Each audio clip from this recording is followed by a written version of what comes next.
of Houston is one of the largest and most important ports in the world, both because of the sheer volume of material that moves through the port. It's the largest by tonnage in the U.S., and because of what that material is, overwhelmingly natural gas, petroleum, materials used to create other things. We might think of the petrochemical industry that exists all along the ship channel.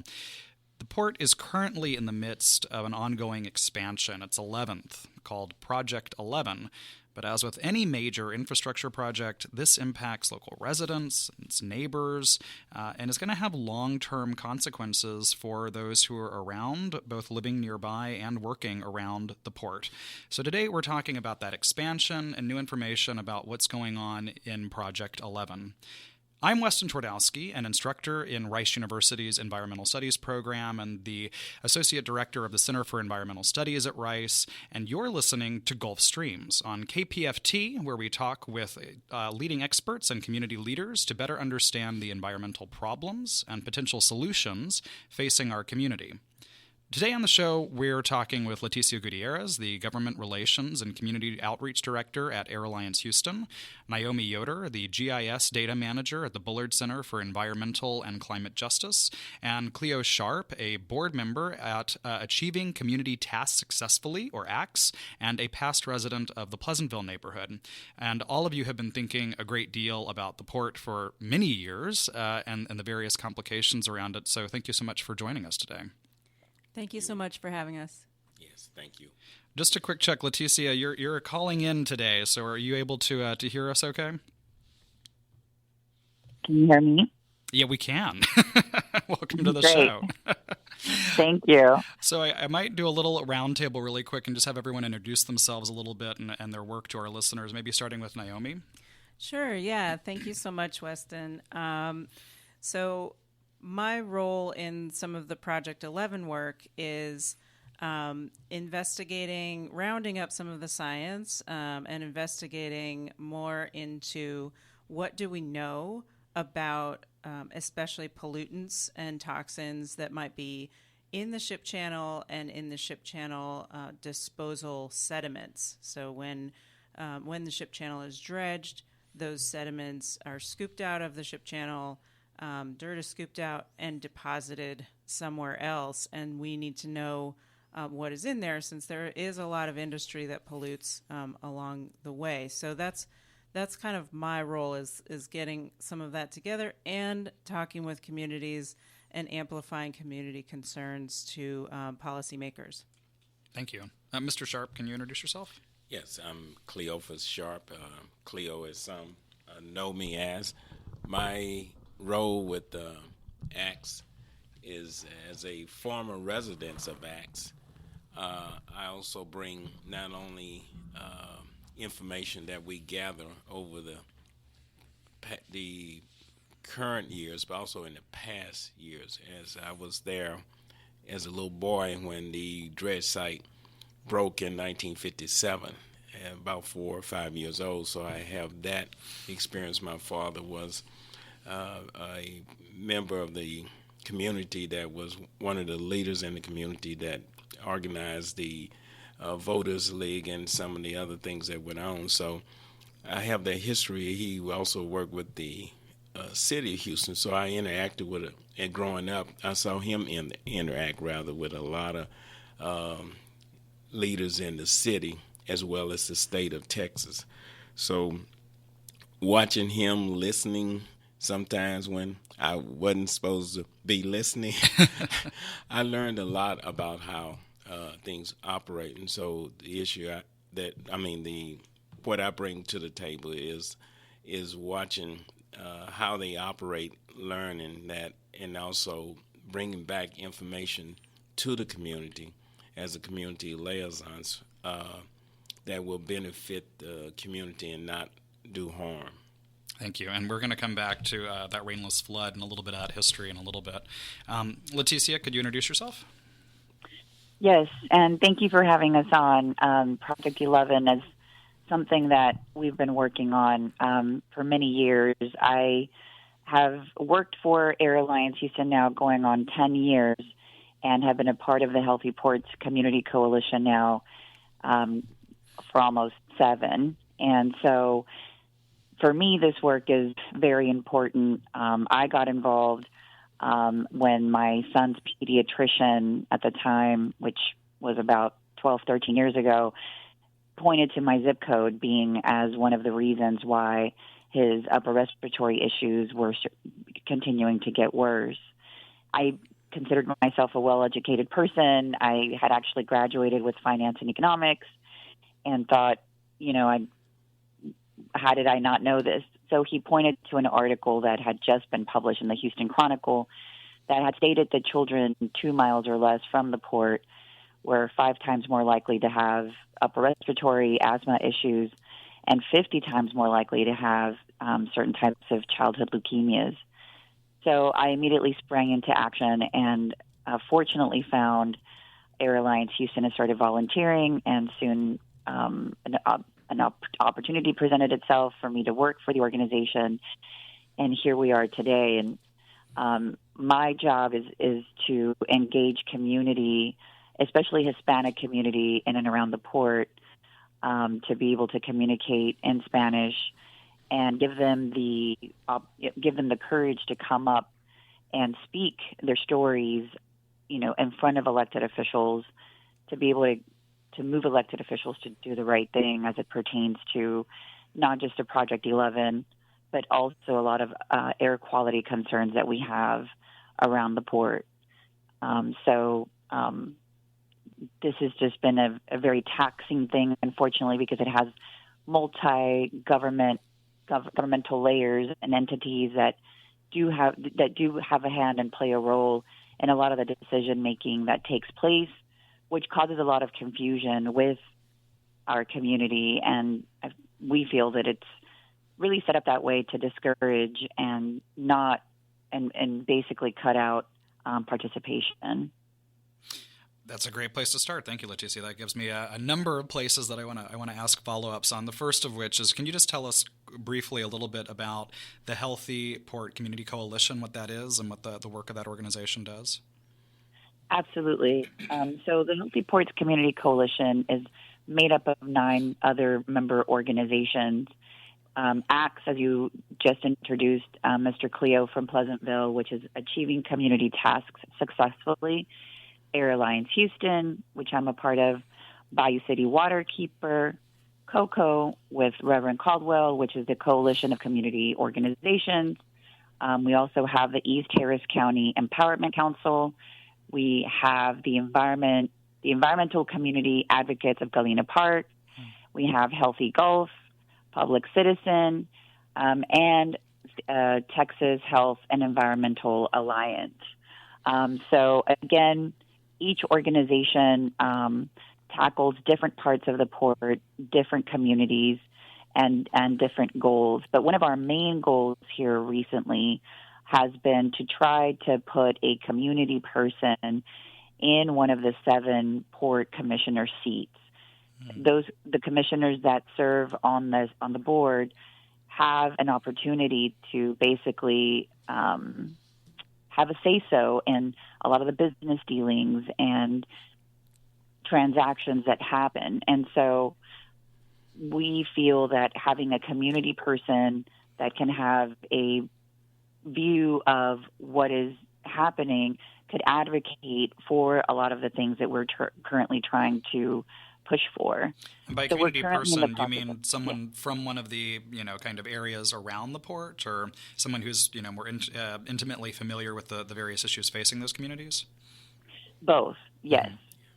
Preferably someone that is being directly affected by the decision making, and also understands, again, a lot of the issues that we're currently faced with. And that's been a huge task, unfortunately, because it is a political appointment. And so each of those port commissioners are appointed by different elected officials. And so a lot of them either have, given money to elected officials or have a lot of political influence, usually with money, and are not a representative of the port, since they do not live anywhere near the port. As a matter of fact, they probably don't even live in Houston. And so that is a huge issue Mr. Cleo himself can tell you, I mean, back many years ago, there were community that served on the port. His dad was actually one of them that served as a port commissioner. And so these things are possible, and that's what it was meant for. And unfortunately, that is no longer. That's great. I want to follow up with that in just a second. First, Naomi, since you are at the Bullard Center for Environmental Justice, and because it's, I think, always beneficial to us to remind new folks or inform new folks or remind longtime listeners what environmental justice is in the kind of broadest terms. Leticia mentioned, that kind of zip code, and I wonder if that's a good place just to bring in as we think about the port, as we think about this, particularly from an environmental justice standpoint, if you can walk us through a little bit why those zip codes matter so much and why we're talking about it so specifically in these kind of justice-centric terms. Yeah, thank you.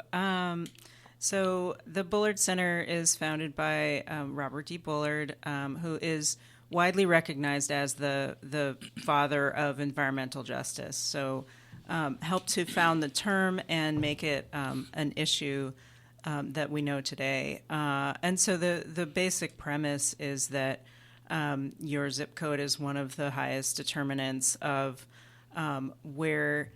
how much you might experience environmental issues, especially pollution and other acute environmental risks and threats. So one of the things that we work on and that Dr. Bullard has worked on for his career is the proximity of communities of people of color and people with lower incomes next to polluting facilities like landfills and petrochemical plants. And in Houston, we have a proliferation of both, of many types of pollution and environmental degradation. And the Houston Ship Channel is the sort of prime example of point source polluters being, facilities like petrochemical plants and concrete batch plants that emit a lot of pollution on site and that affect the surrounding communities pretty drastically. So the factor that Leticia brought up of being within 2 miles of the ship channel, having a huge risk associated with it, that is an example of environmental injustice and the kinds of things that we're working to reverse all the time.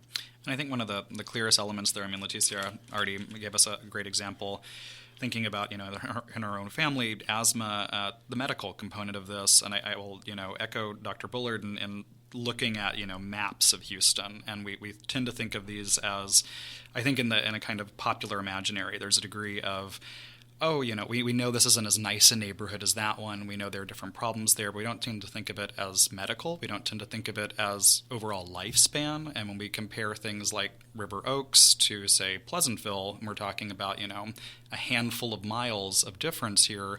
That's an 18-year age gap. And so folks, in Pleasantville making it to their early 60s, whereas the average life expectancy in River Oaks being about 80, you're talking about an entire lifetime, really, at 18.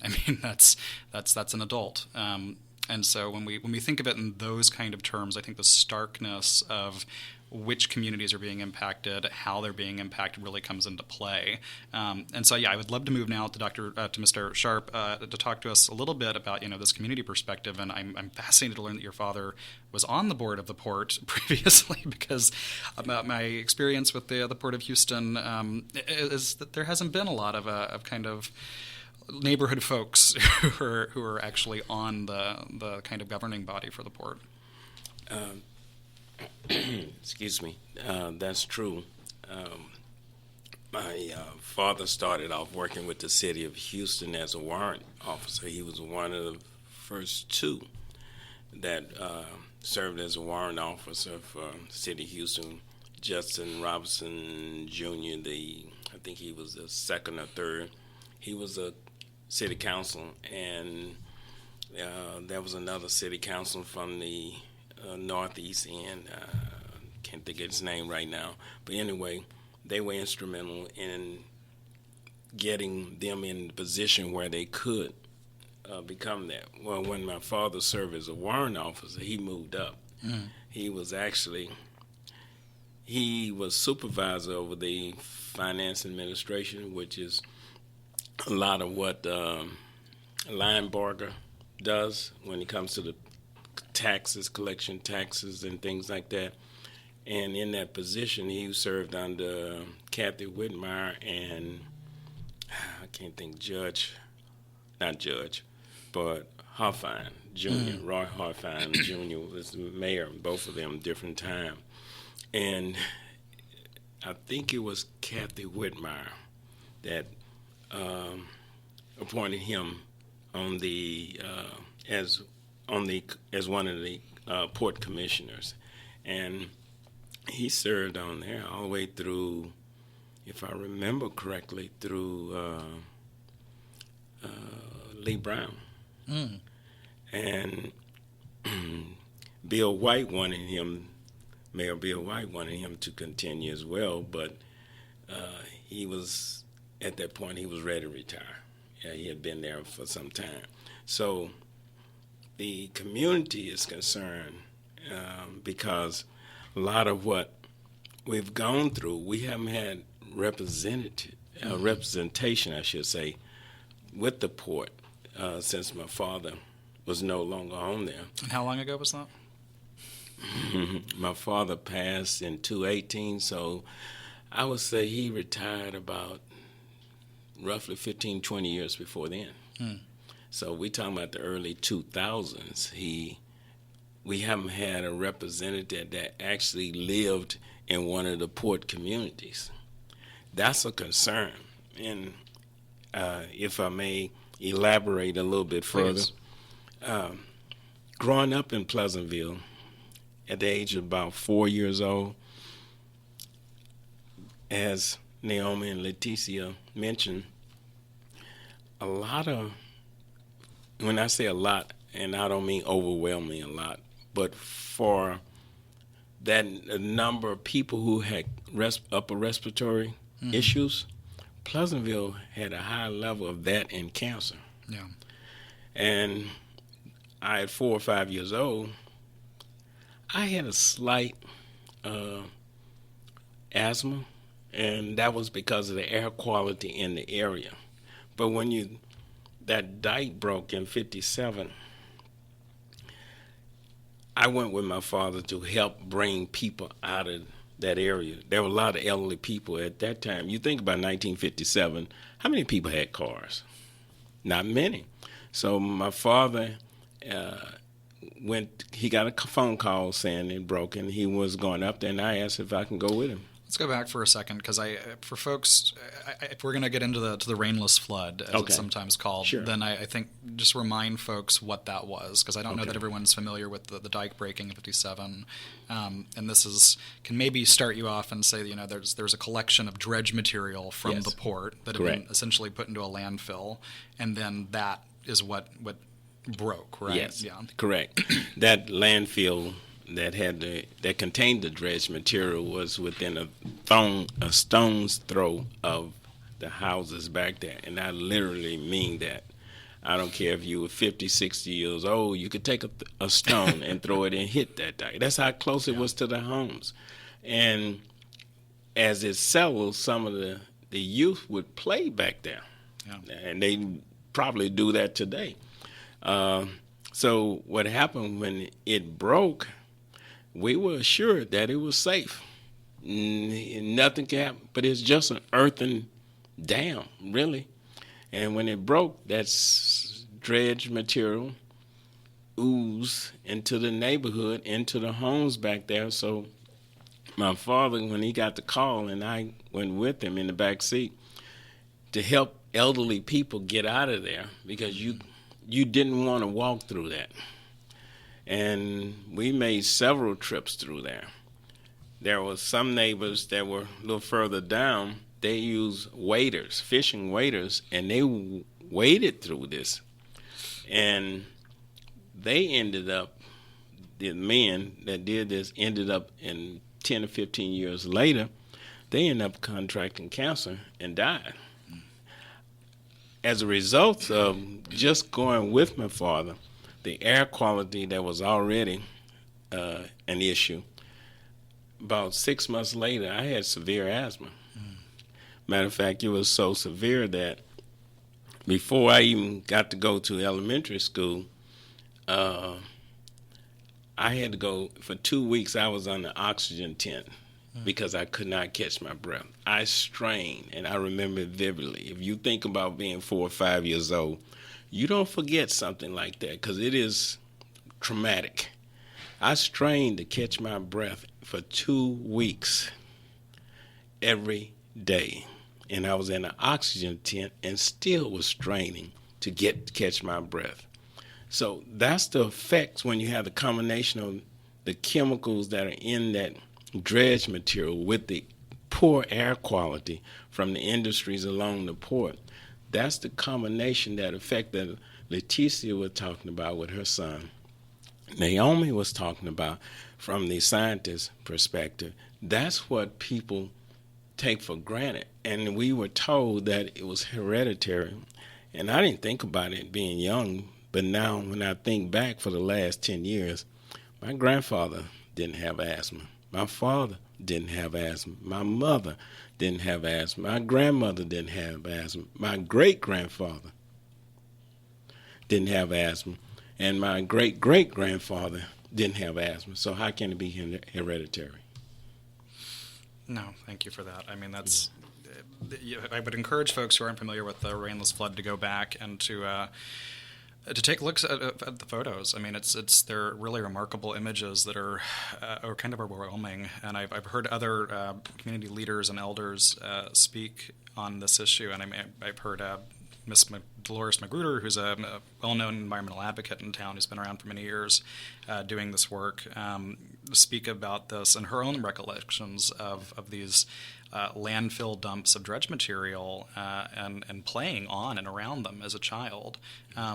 Naomi, I want to go to you because I know both in talking about this is a core part of what we're thinking about with where this material is going, but you've also done some research into what's in that dredge material. And so can you walk us through a little bit some of what's going on in this dredge waste? Yeah. So the other thing to know is that when anything is scooped out of the ship channel, it's wet, it's mud. And so what gets deposited into these landfills is a kind of slurry of mud and whatever else is in the mud and the water. And there's a process called dewatering. It's basically allowing it to dry out. And that's why you can have something like a flood, because it's water. There's water mixed in. So you have this combination of things that's kind of settling into a pond, and becomes a landfill. So one of the things that the Healthy Ports Communities Coalition and communities around the dump sites are doing is calling for a survey of what is in those dump sites. We don't know. No one has surveyed them. None of the agencies that control those facilities have ever decided to test them and just tell us what's in the soil that's in there now. So one of the things that we are calling for is for that to happen. The other thing, then, we've collected some data that especially the U.S. Army Corps of Engineers has collected over the years for Project 11 and also for their normal dredging operations and maintenance dredging, in which they also deposit sediment into these material sites. So from all of that, we have learned just from what's in the ship channel, and we can infer that that's what's in some of the dredge sites. We have found levels of many chemicals that are in exceedance of EPA accepted levels. So once there's an exceedance, there's a higher risk of somebody coming into contact with that sediment and developing cancer or other ailments as a result. And so some of the examples, there's a lot of chemical names, but The ones that we have noticed are especially heavy metals like arsenic is present in all of our samples that we had looked at.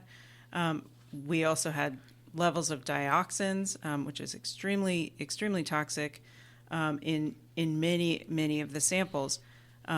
Finally, we took some community-led, community paid-for sampling around the berms, the right-of-way of the berms around these dump sites, and found some similar results and also some PCBs. So very disconcerting results, and a call for much more need for scrutiny of those sediments. So we are rapidly running out of time. Leticia, real quick, if folks want to get involved, what should they do on this? Yes, thank you for allowing me to plug that in. Certainly, the Healthy Ports Community Coalition does have a social media site on Facebook, and it's HPCC. You can also email me, Leticia, Leticia, at airalliancehouston.org. I know that KPFT had a couple of representatives right before we came on, and, I want to just make sure that, they are hopefully listening, and if, maybe they will get to them, that we are calling on our legislators to make sure that they do right by us, because we need help. And unfortunately, without our representatives and our congressional leaders doing right by community, unfortunately, things will continue to just be the same, and that's not what we're looking for. So we're hoping we can get some traction. We have been able to put parts of the Project 11 on pause, and hoping to, again, continue to raise these concerns. And I thank Naomi and Mr. Cleo as well for just continuing to push together, and also, having community, Thank you so much, Leticia. We're running out of time. Sorry. I want to thank all of our guests, Naomi, Mr. Sharp, Leticia, for coming on today. Gulf Streams is a co-production of KPFT Houston and Rice Center for Environmental Studies, with support from the Andrew W. Mellon Foundation and the Rice Sustainability Institute's Eco Studio. Produced by me, Weston Twardowski, co-produced by Joseph Campana, audio engineer Jackson Van Bibber, and research support provided by Jaden Brayboy, Sophia Soltez, and Emin Rinchdorf. Stay tuned for No Expectations with Marcus French. Thank you very much.